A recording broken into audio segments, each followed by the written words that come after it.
There is another tour of... You can take a seat if you want. Yeah, another tour of Recoleta. Yeah, Retiro Recoleta. It will be 10:30. 10:30. I'm not doing the Recoleta one. I'm doing La Boca one during the weekend. Oh, yeah. Yeah, but the other two guys are amazing. Guys, I'm going to ask you to take a seat, please.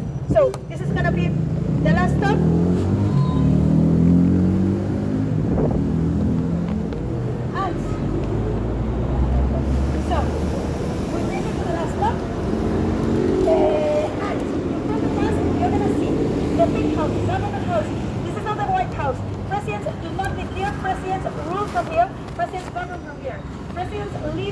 Olivos, which is like outside the city of Buenos Aires, like 20 kilometers away. If you see, how do we know if the president is here or not? There is a flag over there. Whenever there is a little flag underneath, means that the president is here. There is not a little flag under it, so the president is not here. About the building is completely asymmetrical. There were two different buildings that were shown by that art. And I know that you only walk with me 2 hours and a half because you just wanted to know why our government house is pink. So, sorry to disappoint about this, but the kind of like the hypothesis that we think is true is that in order to protect the building from the humidity, they make a mixture. The mixture is chalk and cow blood. Cow blood and chalk mix is actually pink. And then they kept it painted in paint because it was a tradition that our government house was pink. In front of the pink house, to the left, you see the Ministry of Economy.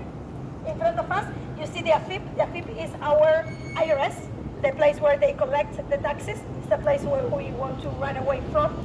Then you're going to see another demonstration over here that is also from the indigenous communities. You see the flag, but it is not the same demonstration like the other. This is about some indigenous communities that want to be part of an institution that takes care of indigenous affairs. And then you are seated on the stairs of the National Bank of Argentina. And then if you see that part over there, you can see that Puerto Madero. Puerto Madero used to be a port, and now it's a modern neighborhood. Yep. So, are you cold? Well, there was a cold. Do not recommend you to go to Puerto Madero because it used to be a port, so you have kind of like the channels and the river, and it's going to be colder and windier than here. If you're not cold and if you haven't visited Puerto Madero, I do recommend it because it's a nice walk and we're really, really close, like 500 meters away. Like you do round the big house and you get there, so I do recommend it. If you want to have something to eat, it's really early for us to have dinner, but you will find a lot of things ready in the circle.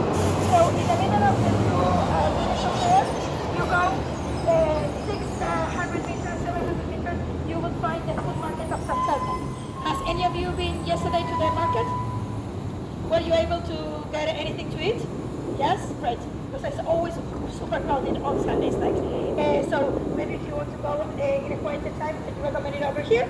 If you want to have like a traditional merienda, maybe you can go back to the trattoria or to other traditional cafes that are over there.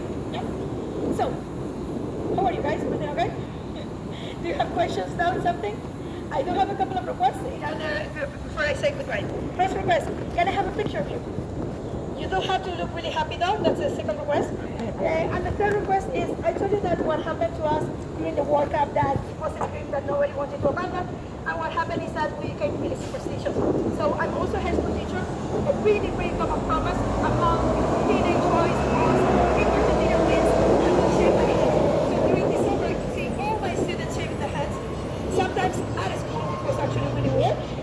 And my promise was a little bit more low-key. If Argentina wins, all my photograph of tourists 2023, they had to have the World Cup.